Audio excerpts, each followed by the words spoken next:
Hello friends, I am from Biology faculty of QLS Academy. Today we are going to learn about conservation of plants and animals. I am sure you will enjoy today's learning. Let's start with our lesson. Now students, we know that we are not the only members of the planet. We share our planet with thousands and thousands of other organisms. Not only animals, we have to share our planet's resources with large number of plants as well.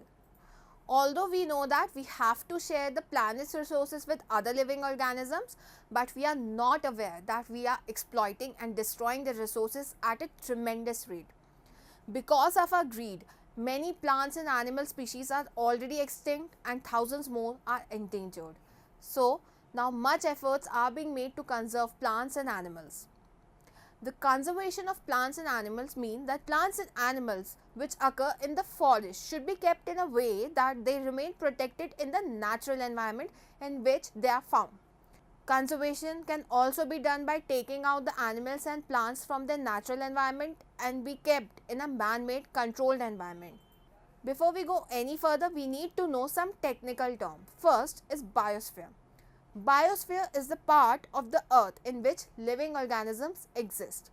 It includes land surface of the earth, atmosphere of the earth, as well as water bodies on the earth.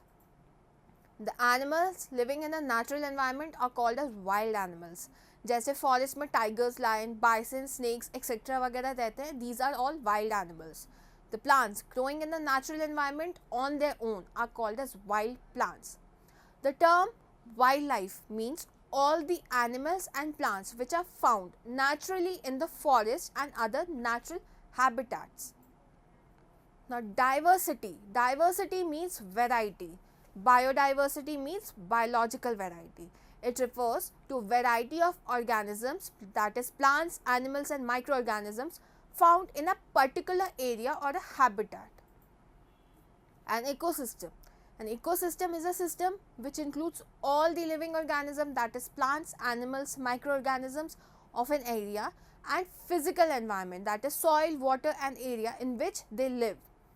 In an ecosystem, the various living organisms interact among themselves and also with the physical environment in which they live. Now let's talk about deforestation. We all love forests. Forests are required for the wellness of the wild animals, human beings and environment.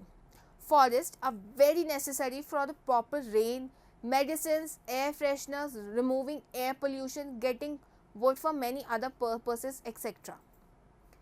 These all are our needs from the forest. But when our need turns into greed, then the main problem starts. When we cut plants, it disturbs all the other cycles and affects many lives. Deforestation is the removal of trees on a vast level for fulfilling all the requirements of the growing population. We human beings are so selfish that we are doing deforestation by completely removing forests without replanting. However, we do not know that unknowingly we are digging a big pit for our own. People are changing the forest into a landforms for getting more wood fuel, harvesting, making farms, building homes and cities to live comfortably. In the last century, our earth was covered with forests everywhere. However, nowadays only some counted forests exist.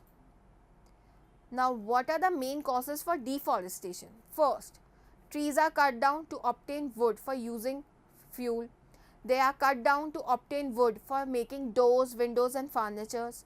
The forest trees are cut down to obtain wood for making paper. The forest trees are also cut down to obtain more agricultural land for cultivation of crops for increasing population. And lastly, the forest trees are also cut down to get land for building houses, factories, roads and dams.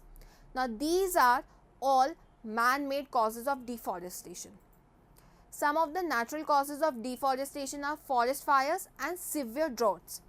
Forest fire can burn down all the trees and other vegetations of the forest. When severe drought occurs, the forest trees dies out because of the lack of water. Now, deforestation is one of the most significant problems of our present century. Cutting down trees at an alarming rate certainly shows their effect. There are some serious consequences of deforestation. Number 1. Trees use carbon dioxide from the atmosphere for the process of food making called photosynthesis. When a lot of trees are cut down during deforestation, then lesser number of trees will be left. The lesser number of trees will use up less carbon dioxide, due to which the amount of carbon dioxide in the atmosphere will increase. The carbon dioxide gas traps the sun heat rays reflected by the earth. Trapping of heat rays by carbon dioxide increases the temperature of the earth atmosphere. This will lead to global warming. Now, this global warming melts polar ice caps rapidly, producing a tremendous amount of water, leading to a rise in the sea level. The raised seawater level will flood the low-lying coastal areas, causing huge loss of life and property. Second, the roots of trees bind the particles of topsoil together. Due to this binding of soil particles, the wind and water are not able to carry away the topsoil, due to which the topsoil does not become loose quickly. Now, due to deforestation, the bare topsoil become loose quickly by the force of falling rainwater and erode rapidly. Third, the root of the forest trees help in absorbing some of the rainwater and make it percolate into the ground. This reduces the amount of rainwater which rushes quickly into the rivers, and flooding does not occur. Deforestation decreases the water holding capacity of soil, which leads to the floods. Fourth, deforestation affects the water cycle, leading to a decrease in rainfall. The decrease in rainfall lowers the groundwater level and could cause droughts. Fifth, deforestation leads to extinction of many wild animals and plants. Forests are the natural habitat of many animal, birds and plants. When forest trees are cut down, the natural habitat of wild animals and birds get destroyed. In the absence of forest trees, plants, animals, wild animals and birds do not get enough food and they starve to death. So students, now you know that even our little actions have so much impact, not only on other organisms but also on the physical environment. But what can we do to reverse the effect of deforestation?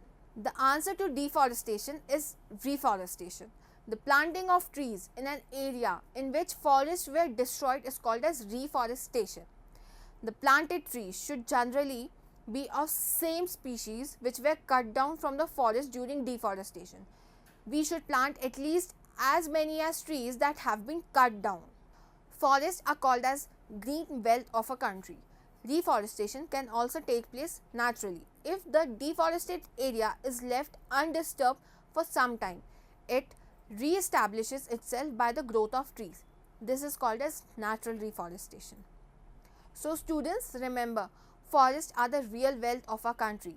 Without forests, we would not even have air to breathe. So plant more and more trees and try to conserve the forest. This was all for today's lesson. If you have any more doubts, you can go to the following link.